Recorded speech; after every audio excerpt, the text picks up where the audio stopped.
दोस्तों, जैसा कि आप जानते हैं कि हम लोग का 14 जेपीएससी के लिए इकोनॉमिक्स का मेंस कम आंसर राइटिंग बैच स्टार्ट हुआ है और उसमें ये पहला टॉपिक करवाया गया है। हम लोग का क्या फंडा है कि हम लोग टॉपिक को पहले 2 दिन पढ़ाते हैं और फिर आपको 1 दिन का टाइम देते हैं उस पर आंसर लिखने के लिए।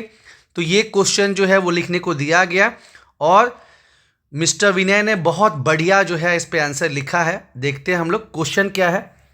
Critically analyse the impact of green revolution in India.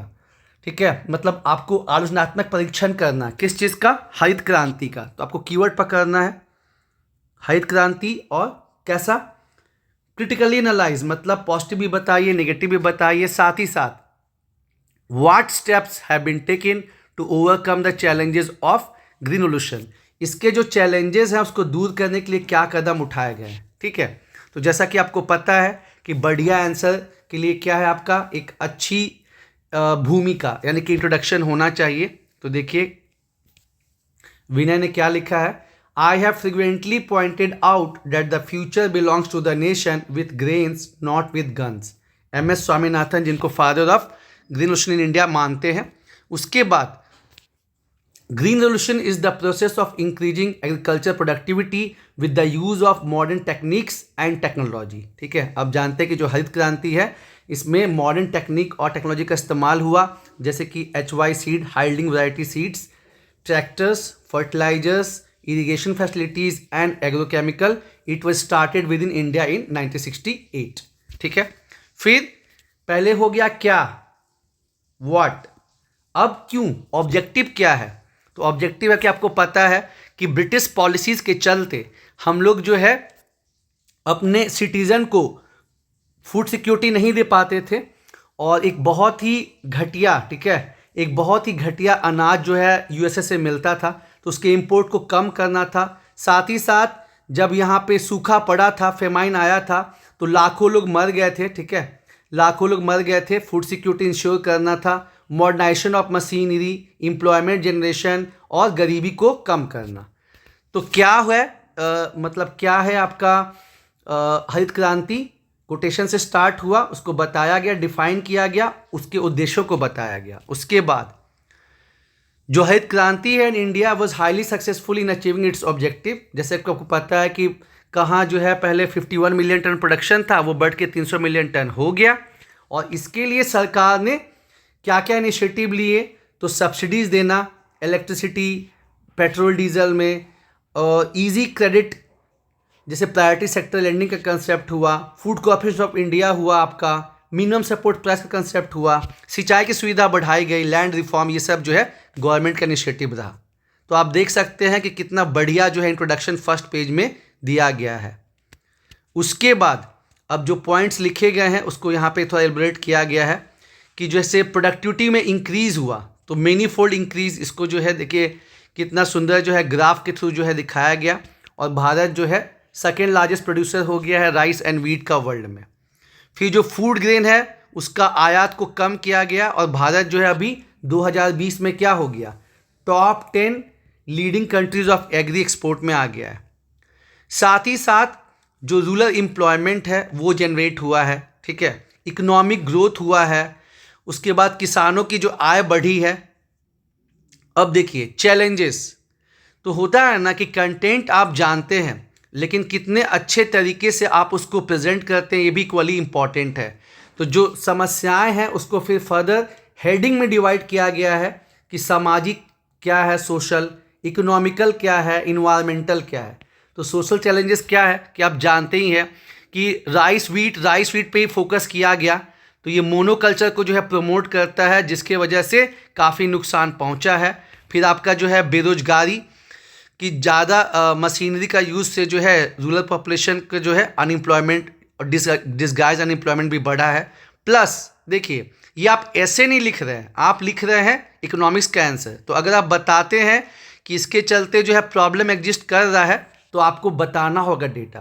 तो जो नेशनल फैमिली हेल्थ सर्वे का डेटा है वो बताता है कि 36% जो बच्चे हैं वो स्टंटेड हैं, 90% जो है वेस्टेड हैं और 32% जो है अंडरवेट है। इकोनॉमिक्स में अच्छा नंबर चाहिए यारों, तो आपको जो है डेटा और फैक्ट्स दिखाने ही दिखाने होंगे। उसके बाद आपको मालूम है कि जो राइस और व्हीट है ये कार्बोहाइड्रेट ही देता है, लेकिन विटामिन प्रोटीन सब में लैक करता है। फिर ये मेनली जो है इसको व्हीट रेवोल्यूशन के नाम से ही जानते हैं। इकोनॉमिक चैलेंजेस क्या हैं कि रीजनल डिस्पैरिटी, कि जो आपका हरित क्रांति है ये पंजाब, हरियाणा, गोदावरी यहाँ तो बेनिफिट किया, लेकिन जो है बाकी जगह ऐसा नहीं हो पाया। फिर इकोनॉमिक गैप, इनइक्वालिटी क्रिएट हुआ है। पर्यावरण को नुकसान पहुंचा है, ज़्यादा इंसेक्टिसाइड, पेस्टिसाइड, फर्टिलाइज़र का इस्तेमाल करने से सॉइल का मतलब क्षरण भी हुआ है।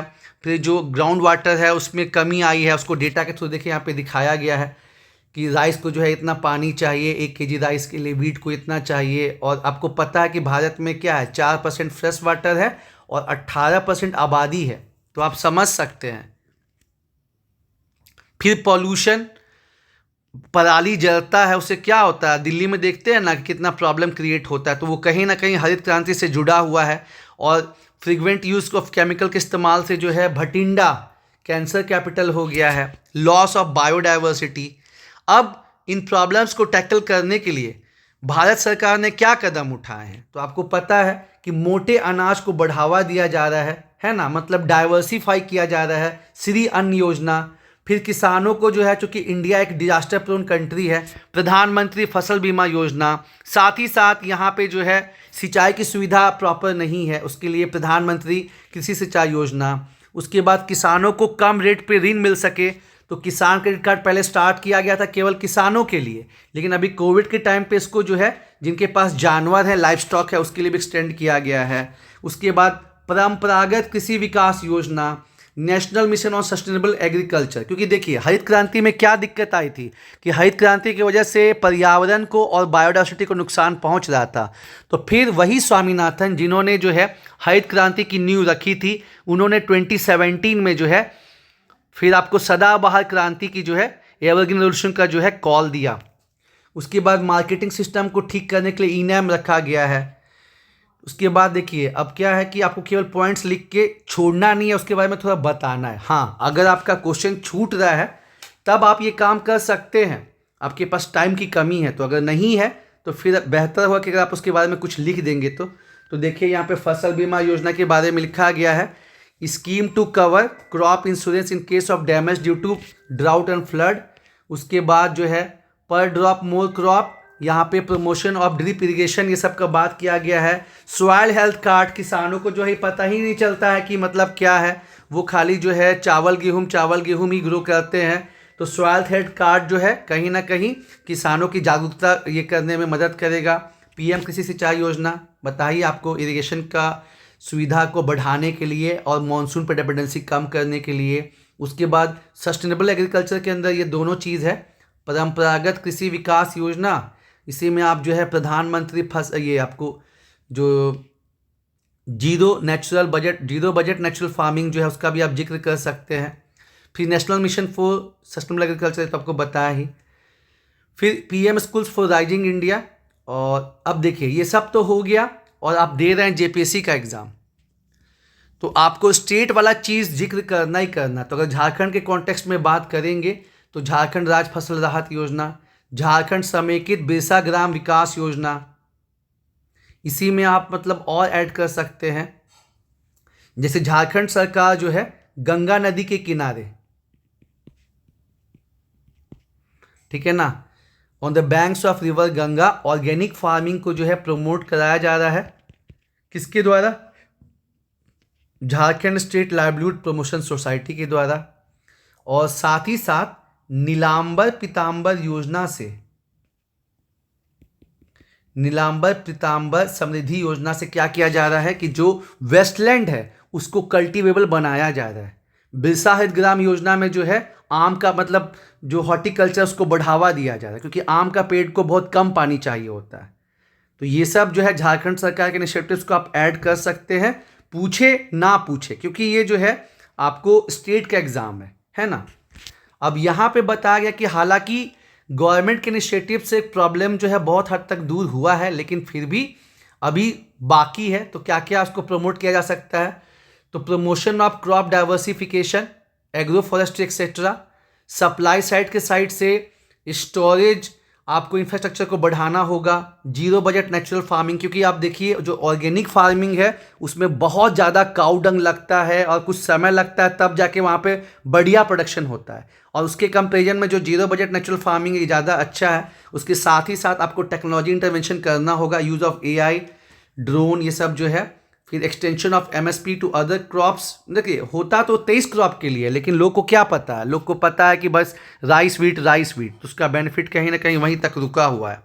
और फिर लास्ट में the success story of green revolution, ये सब क्या में आ जाएगा, ये सब वे फॉरवर्ड में आ जाएगा, आगे की राह में। The success story of green revolution help to achieve self sufficiency in food grain, मतलब देखिए जो आपको फूड सिक्योरिटी है वो तो हरित क्रांति से हो गई, लेकिन जो न्यूट्रिशन सिक्योरिटी है ना वो अभी भी होनी बाकी है। देखिए जो ग्लोबल हंगर इंडेक्स में है कितना खराब रैंकिंग हम लोग 105 है। और अपना भी जो नेशनल फैमिली हेल्थ सर्वे है उसमें भी देखिए 50% महिलाएं जो हैं वो अनेमिक हैं, 27% पुरुष जो हैं वो अनेमिक हैं, बच्चे स्टंटेड और माल नरिश्ड हैं। तो it is high time to shift from, अब देखिए यहाँ पे मेंस का जो भी आंसर होता है it's all about keyword ease of doing business to ease of doing agriculture. और जो ग्रीन रेवोल्यूशन 2 का बात चल रहा है, इसको कन्वर्जेंस मतलब होना चाहिए किसके साथ, इंद्रधनुष क्रांति, रेनबो रेवोल्यूशन, सस्टेन एग्रीकल्चर, आत्मनिर्भर भारत, डबलिंग फार्मर्स इनकम जैसा अशोक दलवाई कमेटी में कहा गया था, and $5 trillion economy as it is rightly said by Norman Borlaug, if agriculture fails everything else will fail. तो आप देख सकते हैं कि कितने अच्छे तरीके से क्वेश्चन को डील किया गया है। पहला पार्ट जो है बढ़िया इंट्रोडक्शन रहा, और क्रिटिकल एनालिसिस का मतलब कि पॉजिटिव निगेटिव दोनों चीज को बताया गया है। उसके बाद कैसे हुआ इसका पॉजिटिव इंपैक्ट बताया गया, निगेटिव इंपैक्ट बताया गया। क्रिटिकल एनालिसिस मतलब यही ना हुआ। उसके बाद देखिए सोशल इकोनॉमिकल इन्वायरमेंट, उसके बाद जो है आपका गवर्नमेंट क्या क्या इनिशिएटिव ली, क्या कमियां रह गई, झारखंड सरकार का यहाँ पे ऐड किया गया, उसके बाद क्या कमियां रह गई उसको यहाँ पे बताया गया, और फिर फाइनली कंक्लूजन।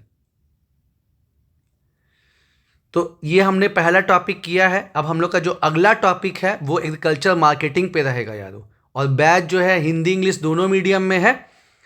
जो लोग भी इंटरेस्टेड है नीचे दिए गए व्हाट्सएप नंबर पे कांटेक्ट कर सकते हैं। और इसमें यही है, आपको 2 से 3 दिन में टॉपिक को करवाया जाता है और उसके बाद उस पर आपको आंसर लिखना होता है यारों।